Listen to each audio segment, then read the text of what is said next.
Sanctus, Sanctus, Sanctus Dominus Deus Sabaoth. Olá, amigos do Spook Houses, Casas Assombradas. Aqui é o Rodrigo e trago a vocês um complemento ao livro dos Mistérios Sombrios do Vaticano por meio de novo interessante livro de Sérgio Pereira Couto intitulado Os Arquivos Secretos do Vaticano, o qual busca elucidar, desde o período da Inquisição, a renúncia de Bento XVI. Antes de começar, gostaria de pedir para que curtam a página do Spook Houses, Casas Assombradas no Facebook, que se inscrevam e curtam nosso canal no YouTube para que possamos trazer a vocês um conteúdo de qualidade. Assim, sentem-se, acomodem-se e se preparem para muitas descobertas interessantes e bons sustos a todos. Em meio aos infindáveis papéis dos arquivos secretos do Vaticano, é possível encontrar pérolas que podem esclarecer, e muito, como funciona a máquina do Estado Católico. O que mais intriga é saber o real valor que os documentos do secretariado, que são arquivados lá e não vêm à luz do sol por muitas décadas, são tão cobiçados a ponto de protagonizar escândalos difíceis de serem esquecidos, como o famoso caso WikiLeaks, apontado como uma das principais razões que levaram à renúncia de hoje Papa Emérito Bento XVI.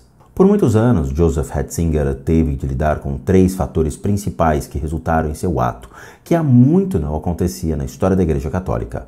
Os boatos, muito antes de anunciar sua renúncia, eram que ele sofria de uma doença terminal ou que ele estava sendo vítima de chantagem originada pelo roubo dos documentos do citado WikiLeaks, que veio ao conhecimento público graças à ação da mídia em 2012. Mas o que vem a ser esse caso? Em resumo, vários documentos secretos que muitos pesquisadores e jornalistas acreditam terem sido enterrados nos arquivos secretos longe dos olhos públicos revelaram a existência de uma ampla rede de corrupção, nepotismo e favoritismo relacionados a contratos superfaturados que beneficiavam a Cúria Romana. O aparato burocrático do Vaticano, interessado em desestabilizar um grupo de cardeais, segundo a revista Veja, na edição de 20 de fevereiro de 2013.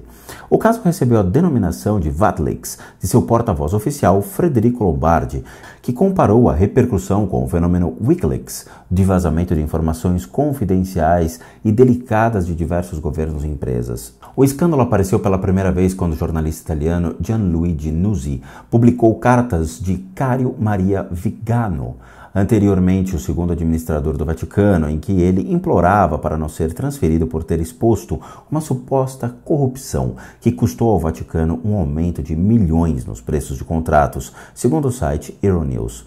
Nos meses que se seguiram, o escândalo aumentou com o vazamento de documentos para jornalistas italianos, que mostravam a existência de uma luta pelo poder no Vaticano. Foi mais ou menos nessa época que uma carta anônima apareceu e revelou uma ameaça de morte contra Bento XVI, conforme revelou o jornal The Independent. Em maio de 2012 foi publicado o livro Sua Santidade, As Cartas Secretas de Bento XVI, composto por cartas confidenciais e memorandos trocados entre o Papa Bento XVI e seu secretário pessoal. Essa correspondência revela um Vaticano como foco de intrigas, confabulações e confrontos entre facções secretas. O livro revelou ainda detalhes sobre as finanças pessoais do então Papa e incluiu alguns contos sobre subornos feitos para obter uma audiência com ele. Segundo alguns sites, como Quarthy, o jornalista Gianluigi Nuzzi, que publicou o citado livro descrito, teve um parceiro essencial nesse vazamento de informações, o mordomo do Papa Emérito Paolo Gabrielli, que exercia o cargo desde 2006. O mordomo foi preso em 23 de maio de 2012, depois que as cartas e os documentos foram encontrados em seu apartamento no Vaticano. Ele alegou que encontrou os tais documentos no apartamento que dividia com sua esposa e 3 filhos. Gabrielli foi preso em julho e depois removido para uma prisão domiciliar. O juiz do Vaticano, Piero Antonio Bonnet, analisou as evidências do caso e decidiu que havia material suficiente para prosseguir com a realização de um julgamento. O mordomo foi indiciado pelos magistrados em 13 de agosto de 2012 por roubo agravado, mas teve indulto do Papa Emérito em 22 de dezembro. Em sua última apelação, ele declarou, segundo a agência Associated Press, o que eu sinto mais fortemente dentro de mim é a convicção de que agi exclusivamente por amor, eu diria um amor visceral pela Igreja de Cristo e seu representante. Os problemas que levaram à renúncia do Papa Emérito não se resumiram apenas nos documentos do Wikileaks, que, caso não tivesse vazado, teriam encontrado refúgio nos recônditos arquivos secretos. Outro fator que está ligado aos documentos roubados é o escândalo de 2010, quando a justiça italiana abriu uma investigação sobre IOR, ou Instituto de Obras Religiosas, o nome oficial do Banco Central do Vaticano, e bloqueou 23 milhões de euros de suas contas por suspeita de violação das normas do sistema financeiro contra a lavagem de dinheiro. O secretário do Estado, que aparentemente esteve envolvido nessas falcatruas e que faz a igreja parecer voltar ao tempo dos Borgias, é o cardeal Tarcísio Bertone, descrito por muitos como ambicioso e total discordância com as intenções de Bento XVI. O secretário, que seria o principal nome para gerar os documentos, que fatalmente são arquivados nos arquivos secretos, está na mira de boa parte dos cardeais italianos, que o teriam responsabilizado por interesses ou omissão em casos como o do IOR ou do Wikileaks. A decisão de canonizar Pio XII, apesar dos protestos da comunidade judaica, deu uma publicidade muito negativa para então o Papa Bento XVI. O ex-papa esteve no arquivo secreto analisando a situação em junho de 2007, quando proferiu um discurso no qual defendeu o papel do arquivo ante a polêmica do período da Segunda Guerra Mundial. Segundo a notícia divulgada pelo site ACI Digital, a Biblioteca Apostólica fechou as portas ao público durante 3 anos para a restauração de uma ala localizada em um edifício renascentista, o que causou outra onda de comentários sobre os reais motivos de tal fechamento. Sobre o arquivo secreto, Bento XVI disse na ocasião: podem-se realizar não só pesquisas eruditas, em si mesmas muito dignas, concernentes a períodos longínquos, mas também relativas a épocas a tempos recentes, muito próximos a nós. Prova disso não são os primeiros frutos da recente abertura que decidi em junho de 2006 aos pesquisadores do pontificado do Pio XII. Ainda comentando o caso de Pio XII, Bento XVI afirmou que a abertura dos arquivos referentes ao seu antecessor teria sido pedida pelos caluniadores judeus do pontífice, especialmente a controvertida Liga da Antidifamação dos Estados Unidos. Esta última é uma referência a uma organização nativa desde 1913, que se dedica a lutar contra o antissemitismo em todas as suas formas. O ex-papa lembrou que seu antecessor direto, o João Paulo XI, havia aprovado a abertura de tais arquivos, embora o período de reserva ainda não tivesse transcorrido por completo. Tais documentos foram colocados à disposição de um comitê de estudiosos católicos e judeus. Os envolvidos, que pertenciam à comunidade judaica, não encontraram nenhum tipo de prova incriminatória que impediria o processo de canonização de Pio XII. Mesmo assim, acusaram os arquivos secretos de retenção de provas. O site ACI Digital afirma na citada notícia que Bento XVI elogiou o serviço desinteressado e equânime dos arquivos secretos. Disse que os envolvidos tinham deixado a um lado estéreis e frequentemente débeis conceitos unilaterais e oferecido aos investigadores, sem prejuízos da documentação que possuem, ordenada com seriedade e competência. Dom Pagano falou sobre o caso do polêmico Papa quando o livro sobre Galileu foi publicado. Segundo ele, os documentos sobre o período totalizaram cerca de 700 caixas, com papéis da Secretaria do Estado e das nunciaturas, que deixariam clara a caridade exercida por Pio XII durante a Segunda Guerra Mundial. Para o prefeito dos arquivos secretos, a opinião sobre o Papa polêmico é clara. Todos aqueles que se dirigiam a ele, ou seja, ao Papa Pio XII, militares, prisioneiros, párocos que tiveram suas igrejas destruídas, professores que haviam perdido o trabalho, o Papa os ajudou com uma caridade incrível. A Santa Sé enviou grande quantidade de dinheiro para as obras de caridade durante e depois da guerra.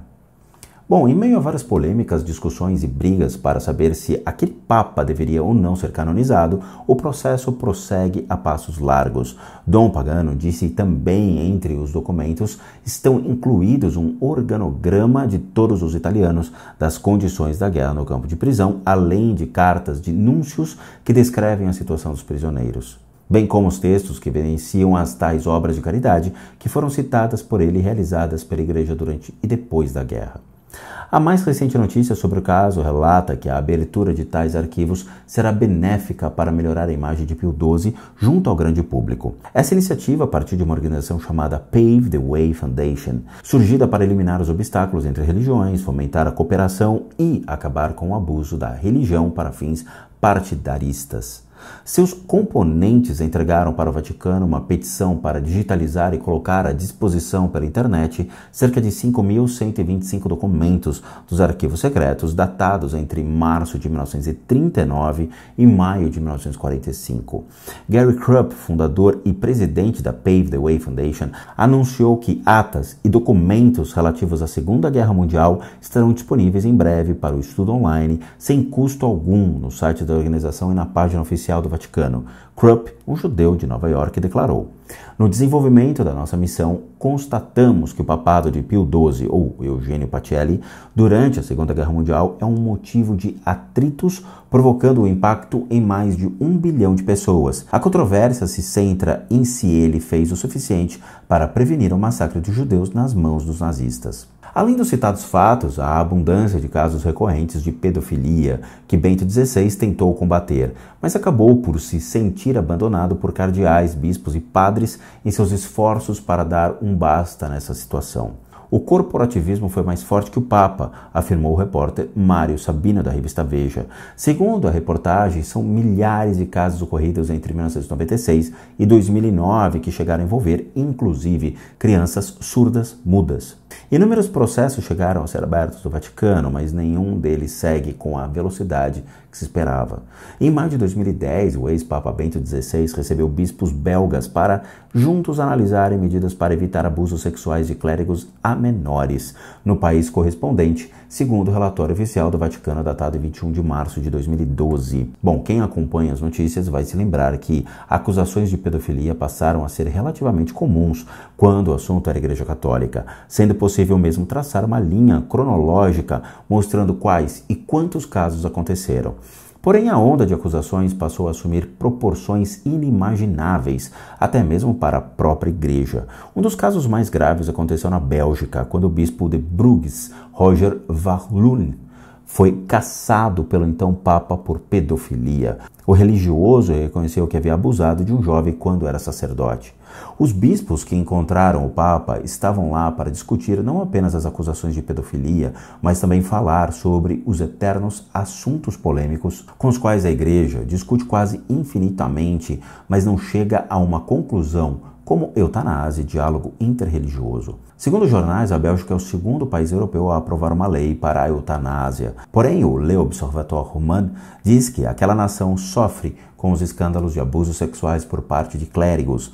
E o país registrou, segundo o jornal, uma queda de 30% dos católicos. O chefe dos bispos belgas, André Joseph Leonard, afirmou que a Igreja belga adotou diferentes medidas para acabar com esses casos e pediu às vítimas que os denunciem perante a magistratura. Entre outras medidas para impedir que os casos continuem a aparecer, há uma formação mais profunda dos sacerdotes e seminaristas, começando com discernir se são confiáveis para o sacerdócio, segundo a declaração oficial do relatório emitido pela Comissão Oficial do Papa em 5 de maio de 2010. Por mais que a Igreja se esforce para controlar as denúncias, muitos outros casos foram registrados até hoje. No final do mesmo mês de abril de 2010, um jornal belga divulgou a denúncia de um homem que assegurou ter sido violado quando tinha 15 anos, na década de 1980, por um sacerdote da Diocese de Namur, e que o atual chefe da Igreja Católica belga teria encoberto o caso. Essa acusação, que está nos tribunais belgas, se juntou a outros casos registrados que acusavam as igrejas dos Estados Unidos, Irlanda, Alemanha, Áustria, Holanda e Itália.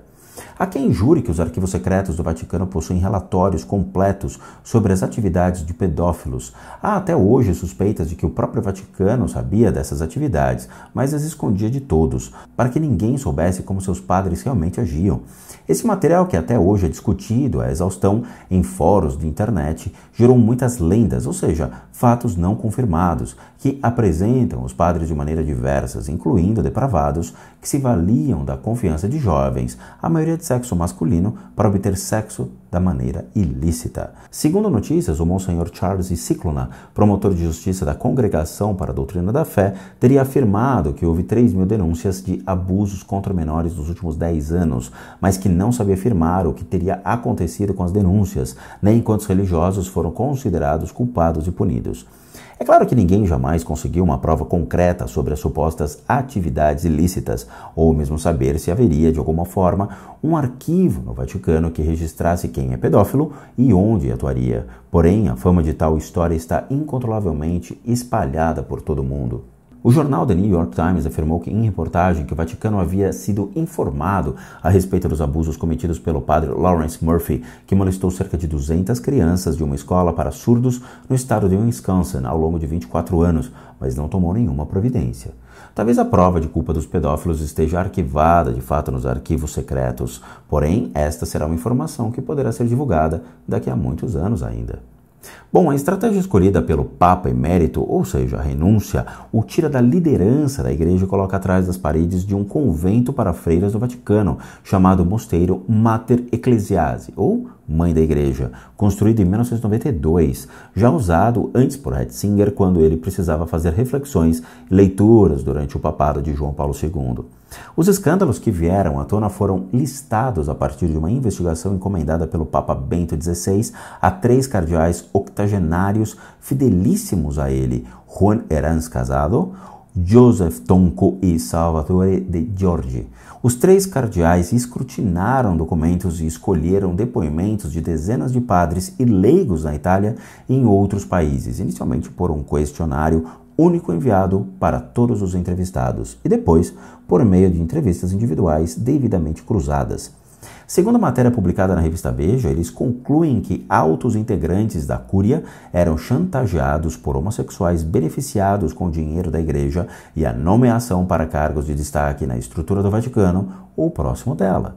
O relatório está dividido em 2 documentos de mais de 300 páginas cada um. Bento XVI queria entregá-los a seu sucessor, mas passou a considerar a divulgação em seu conteúdo antes mesmo que o conclave começasse. Com isso, ele tensionava neutralizar a influência de Bertone na eleição do novo Papa, que queria eleger um Papa confiável e continuar em seu posto.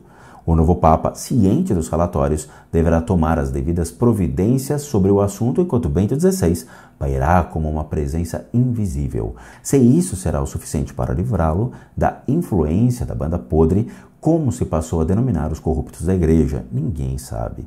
Porém, se consultarmos os arquivos secretos e voltarmos no tempo, poderemos ver que não é a primeira vez que ocorrem fatos dessa natureza na Santa Sé.